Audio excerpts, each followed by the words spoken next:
Здравейте! Така, Ричо, дай да направим Pinky Promise. Дай Pinky Promise.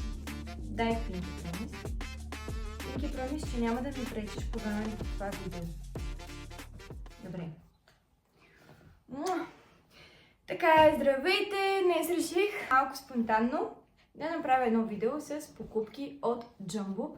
Вчера ходихме до Jumbo, тъй като ни трябваха няколко неща. Естествено, не купихме почти нищо от списъка, но това вече е друг въпрос. Той реших да снимам такова видео, защото аз лично много обичам да гледам видеа с покупки от Jumbo, Pepco и всякакви магазини. Та си викам, защо аз да не ви покажа. Не са някакви супер интересни неща, малко рандъм неща за дома, за кухнята. Но да започваме. Разбрахме се, че няма да ми пречиш, нали така? И друго нещо. Нямам торба на Jumbo, защото решихме, както никога, да си вземем торба от вкъщи, за да не взимаме от Jumbo.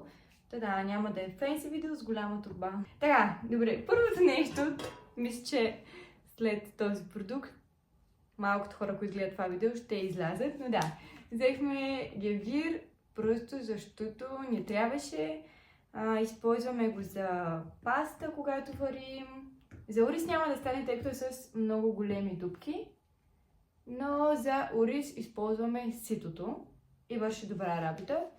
Следващото нещо е тази огромна купа. Мисля, тя наистина е много голяма. Трябва ми да разбърквам някакви неща, когато готвя. Общо взето, мисля, че на всеки му трябва такава купа. Миналата седмица купих подобна от Pepco и мисля, че се прецаках, защото тази, ако не се лъжа, беше 6 лева. После ще ви оставя цените върху екрана, но буквално тази от Pepco беше на същата цена и е двойно по-малка. Ако ви трябва такава купа, Jumbo е мястото. Следващото нещо, което взехме, е тази супер красива купа за плодове. По принцип, то не е купа, то е кошница. Искахме да вземем някакъв съд, в който да държим плодовете, тъй като нямаме. И тези обикновените, които са пластмасови, метални, нещо не ни харесваха. Искахме да ни е по-уютно вкъщи, да ни е готино, да си го декорираме по сладък начин. И тази купа супер много ни хареса. Първоначално се спряхме на една, взехме я, след това видяхме друга, сменихме я и накрая завършихме с тази. Тя стои в Jumbo при... Къде стоеше? Мисля, че тези неща, които са... Стига, пречиш ми! Пречиш ми много, махай се! Не съм лоша, по принцип. Тази купа стоеше при нещата, които са за съхранение. Ако се сещате, тези меки разделители за гардероби, примерно, или меки кутии за бельо и така нататък, които може да си ги пъхнете в гардероба, там стоеше тази купа. Много е красива, голяма, има място за супер много плодове, така че нямам търпение вече да си я напълня. Следващото нещо, което взехме, е кантар, като аз вече го извадих, пробвах го, вървеше с батерия. Нямаме кантар, аз обичам да си се тегля сутрин, като станам. Едно важно напомняне, ако се теглите на кантар, задължително сутрин, след тоалетна, преди да сте яли, иначе не е много реалистично. Дори и да е сутрин, преди да сте яли, пак не е реалистично. Трябва да се измервате в продължение на поне 7 дни, всяка сутрин, по едно и също време, след което да съберете числата и да ги разделите на 7. И така ще получите реалното ви тегло, но това в друго видео. Кантара, мисля, че е хубав, беше 20 лева.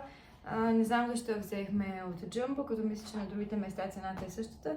Но и преди съм взимала от Jumbo, бях горе-долу доволна, така че ако някой се интересува, ще ви държа в течение. Така, следващото нещо е хартия за печене, защото защо не, винаги ни трябва. Обичаме да си готвим вкъщи, да си приготвяме домашна храна, така че хартия за печене винаги е нужна. Следващото нещо е ето това. Може да познаете какво е. Това как е влязло вътре. Оле боже. Как водиш? Добре. Добре. Така, това всички знаят какво, няма нужда да обяснявам за него. Но това нещо е нещо, което супер много ни трябва, защото в нашия шкаф за чини не е бъркотия, много е подредено, обаче всеки път ми е толкова трудно, когато трябва да изкарам някоя чиния. Буквално отварям, дигам се на пръсти, защото шкафовете са нависоко, взимам всичките чинии с тези мускули, свалям ги и после трябва в същата процедура, за да ги върна и това е супер досадно. Риска да щупя някоя чиния е огромен, така че трябваше ни ето такова нещо за чинии, поставка за чинии. Те мисля, че говориха поставка за капаци, тези капаци, които са за тенджера, но за чинии пасва добре. Имаше и в бяло малко по-малък вариант, но ние в магазина пробвахме да наредим голяма и малка чиния и не беше стабилно, затова избрахме тази поставка. Ще ги наредя и ще ви покажа как изглежда и дали е удобно. Ако е удобно, мислим да се върнем и да си вземем още една такава, за да организираме добре чинийките. Една тетрадка, която много ми хареса. Защо я взех? Нямам обяснение. Не знам какво ще пише вътре, но май съм момиче, обичам да си купувам неща, които просто са ми харесали, без конкретна причина. Но да кажем, че ще си записвам някакви неща вътре. Следващото нещо, което всъщност мислих да си поръчам от Shein и разглеждах оттам, но видях, че има в Jumbo и си викам, добре, дай да го пробвам. Това е лампичка за четене, която се закача на, ето така закачаш на страницата върху книгата отгоре. И ето тук има едно бутонче, което свети за нощно четене. Не знам колко е здравословно за очите, но така мисля да го пробвам, да го тествам. Ще ви дам мнение, ако ви е интересно. Ако някой също има нещо подобно или е ползвал, ще ми е любопитно да ми каже, защото до сега не съм пробвала. Също така в Jumbo и в Shein и в Temu бях видяла едни, които са като прозрачни страници с LED осветление, които също служат за същото нещо. Поставяш ги върху самата страничка, която в момента четеш.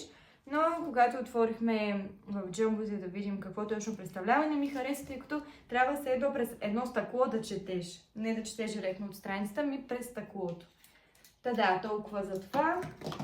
След това си взех няколко неща, които са за ногти. По принцип аз ходя на маникюр и на педикюр. Не ме гледай така.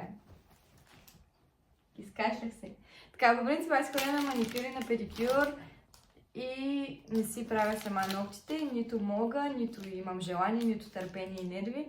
Но реших през тази зима да пробвам да си правя сама педикюра.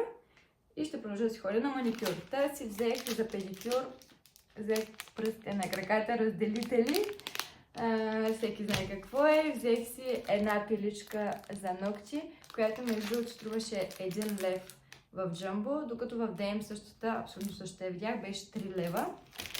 Добър избор. Освен това си взех един огромен лъкочистител. Не мога да понасям неразмазана лъкочистител, ме реши отвратително. Но да, мисля да правя това нещо на терасата. И си взех един лак, който мисля, че беше 1,50 лв. Ето така изглежда. Блестящ, блестукащ. И също ще го тествам, дано да ми се получи това нещо с педикюра. Не се смейте, но взех още една пила, която е за ногтите на този господин. Ето тук, Рей. Има нещо и за тебе все пак. Да не си помисля, че съм те забравила. Та-да, това е за Рей. Следващото нещо е ето този нож. Не е интересно, без опаковка и всичко съм го разопаковала. Аз съм от тези хора, които като напазаруват и се приберат вкъщи, обичат на момента да резнат всички етикети, да ги хвърлят, да измият всичко и да си го сложат по местата. Та всичко е без опаковка, но ето така изглежда ножа. Не сме го пробвали все още, но нож като нож. И остават още няколко неща. Това е, всеки знае какво е, замазане на тигани, за мазнина го използвам. Супер ми е удобно всеки път като си готвя.